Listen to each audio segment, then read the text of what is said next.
ಪಹಲ್ಗಾಮ್ ದಾಳಿ ನಡೆದು 9 ದಿನಗಳಾಯಿತು. ಇನ್ನೂ ಕೂಡ ಭಾರತ ಪ್ರತೀಕಾರದ ವಿಚಾರಕ್ಕೆ ಸಂಬಂಧಪಟ್ಟಂತೆ ನಿಧಾನಗತಿಯ ಹೆಜ್ಜೆಯನ್ನು ಇಡ್ತಾ ಇದೆ.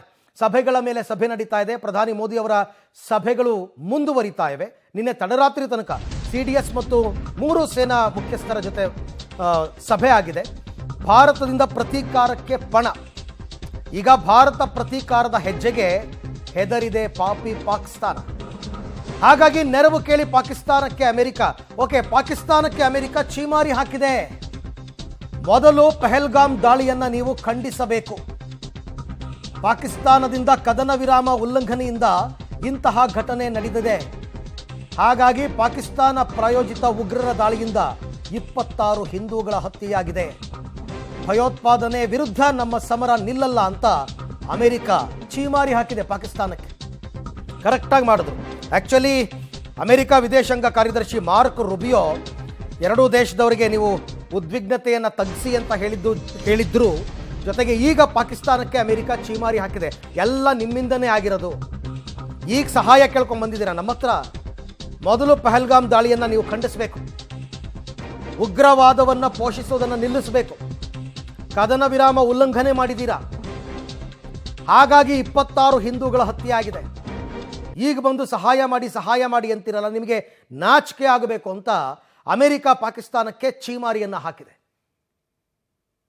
ವಿಶ್ವದ ದೊಡ್ಡಣ್ಣ ಅಂತ ಅನ್ನಿಸ್ಕೊಂಡವ್ರು ಹೇಗೆ ನಡ್ಕೋಬೇಕು ಹಾಗೆ ನಡ್ಕೊಂಡಿದೆ ಈಗ. ಯಾಕೆಂದರೆ ಇಬ್ರಿಗೂ ಇಂಥ ಯಾವ ಘಟನೆ ನಡೆದಾಗಲೂ ಇಬ್ರಿಗೂ ಬೇಸರ ಆಗಬಾರ್ದು. ಹಂಗೆ ಮಾತುಕತೆ ಆಡ್ಬಿಡೋದು. ಇದು ಮಾತುಕತೆಯಿಂದ ಬಗೆಹರಿಸ್ಕೊಂಬಿಡಿ, ಇದಕ್ಕೆ ಯುದ್ಧವೇ ಎಲ್ಲದಕ್ಕೂ ಕೂಡ ಉತ್ತರ ಅಲ್ಲ, ಹೀಗೆ ಹೇಳ್ತಾ ಇತ್ತು. ಈಗ ಪಾಕಿಸ್ತಾನಕ್ಕೆ ಛೀಮಾರಿ ಹಾಕಿದೆ. ಎಲ್ಲ ನಿಮ್ಮಿಂದನೇ ಆಗಿರೋದು. ಇನ್ನೂ ಏನಾದರೂ ಭಾರತ ಅಮೆರಿಕಾಗಾಗಲಿ ವಿಶ್ವಸಂಸ್ಥೆಗಾಗಲಿ ಪಾಕಿಸ್ತಾನ ಪಾತ್ರದ ಬಗ್ಗೆ ಇನ್ನಷ್ಟು ಸಾಕ್ಷ್ಯಗಳನ್ನು ಕೊಟ್ಟರೆ ಆಗಿದೆ ಮಾರಿ ಹಬ್ಬ. ಎಲ್ಲರೂ ಕೈ ಬಿಟ್ಬಿಡ್ತಾರೆ ಪಾಕಿಸ್ತಾನನ. ಅಸಹಾಯಕರಾಗಿ ನಿಂತ್ಕೋಬೇಕಾಗುತ್ತೆ. ಪ್ರಪಂಚದಲ್ಲಿ ಒಂಟಿಯಾಗಿ ನಿಂತ್ಕೋಬೇಕಾಗುತ್ತೆ. ಆ ದಿನಗಳು ಕೂಡ ಏನು ದೂರ ಇಲ್ಲ, ಸದ್ಯದಲ್ಲೇ ಇದೆ. ಅದಕ್ಕೋಸ್ಕರನೇ ಭಾರತ ಬಹಳ ತಾಳ್ಮೆಯಿಂದ ವೆಯ್ಟ್ ಮಾಡ್ತಾ ಇದೆ.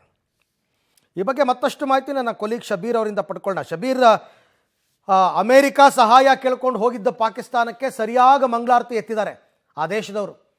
ಮೊದಲು ನೀವು ಸರಿ ಇರಬೇಕು ಅಂತ. ಅಲ್ಲಿಗೆ ಪಾಕಿಸ್ತಾನ ಅಮೇರಿಕದ ಸಹಾಯದ ನಿರೀಕ್ಷೆಯಲ್ಲಿದ್ದಂತಹ ದೇಶಕ್ಕೆ ನಿರಾಸೆ ಮತ್ತು ಆತಂಕ ಹೆಚ್ಚಾಯಿತು ಅಂತ.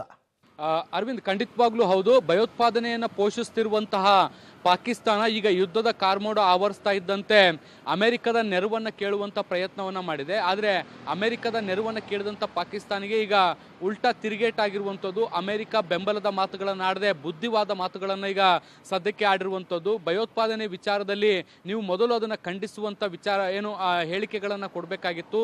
ಇದರ ಜೊತೆಗೆ ಅದನ್ನು ಒಂದು ತನಿಖೆಯ ರೂಪದಲ್ಲಿ ನೋಡಬೇಕಾದಂಥ ಅನಿವಾರ್ಯತೆ ಇತ್ತು. ಆದರೆ ನೀವು ಅದನ್ನು ಬಿಟ್ಟು ಯುದ್ಧದ ಹೇಳಿಕೆಗಳನ್ನು ಕೊಡ್ತಿದ್ದೀರಿ. ಇದು ಸರಿಯಾದ ನಡೆ ಅಲ್ಲ ಅನ್ನುವಂಥ ನಿಟ್ಟಿನಲ್ಲಿ ಈಗ ಅಮೆರಿಕದ ವಿದೇಶಾಂಗ ವಕ್ತಾರರು ಕಿವಿ ಹಿಂಡುವಂಥ ಕೆಲಸವನ್ನು ಪಾಕಿಸ್ತಾನಕ್ಕೆ ಮಾಡಿರುವಂಥದ್ದು.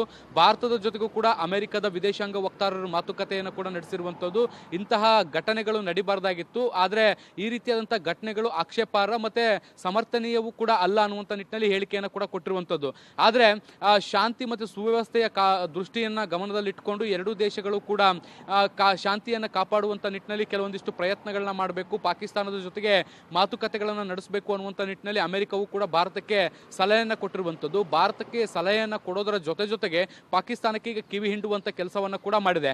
ಮುಂದೊಂದು ದಿನ ಭಾರತ ಪಾಕಿಸ್ತಾನದ ವಿರುದ್ಧ ದಾಳಿಯನ್ನು ಮಾಡಿದರೆ ಅಮೆರಿಕ ನಮ್ಮ ಜೊತೆಗೆ ನಿಲ್ಲಬಹುದು ಅಂತ ಪಾಕಿಸ್ತಾನ ಸಹಜವಾಗಿ ನಿರೀಕ್ಷೆಯನ್ನು ಮಾಡಿತ್ತು. ಆದರೆ ಈಗ ಇತ್ತೀಚೆಗೆ ಬಂದಿರುವಂಥ ಹೇಳಿಕೆಗಳನ್ನು ಗಮನಿಸಿದರೆ ಪಾಕಿಸ್ತಾನಕ್ಕೆ ಅಮೆರಿಕದ ನೆರವು ಸಿಗುವಂಥದ್ದು ಈಗ ಅನುಮಾನವಾಗಿ ಕಾಣಿಸ್ತಾ ಇದೆ. ಯಾಕೆಂದರೆ ಅಮೆರಿಕ ಕೂಡ ನಿರಂತರವಾಗಿ ಭಯೋತ್ಪಾದನೆಯ ವಿಚಾರದಲ್ಲಿ ಹೋರಾಡ್ತಾ ಇರುವಂಥದ್ದು, ಅದರ ವಿರುದ್ಧದ ನಿಲುವುಗಳನ್ನು ತೆಗೆದುಕೊಳ್ತಾ ಇರುವಂಥದ್ದು. ಯಾಕೆಂದರೆ ಅಮೆರಿಕವು ಕೂಡ ಭಯೋತ್ಪಾದನೆಯಿಂದ ಸಾಕಷ್ಟು ಸಮಸ್ಯೆಗಳನ್ನು ಎದುರಿಸ್ತಾ ಇದೆ. ಸೊ ಈ ಹಂತದಲ್ಲಿ ಭಯೋತ್ಪಾದನಾ ಚಟುವಟಿಕೆಗಳಲ್ಲಿ ಪಾಕಿಸ್ತಾನದ ವಿಚಾರಕ್ಕೆ ಬೆಂಬಲಕ್ಕೆ ನಿಲ್ಲುವಂಥದ್ದು ಈಗ ಬಹುತೇಕ ಅನುಮಾನ ಅನ್ನುವಂಥದ್ದು ಕೂಡ ಗೊತ್ತಾಗ್ತಾ ಇರುವಂಥದ್ದು. ತನ್ನ ನೈತಿಕ ಬೆಂಬಲವನ್ನು ಈಗ ಭಾರತಕ್ಕೆ ವ್ಯಕ್ತಪಡಿಸುವಂಥ ಕೆಲಸವನ್ನು ಕೂಡ ಮಾಡಿದೆ.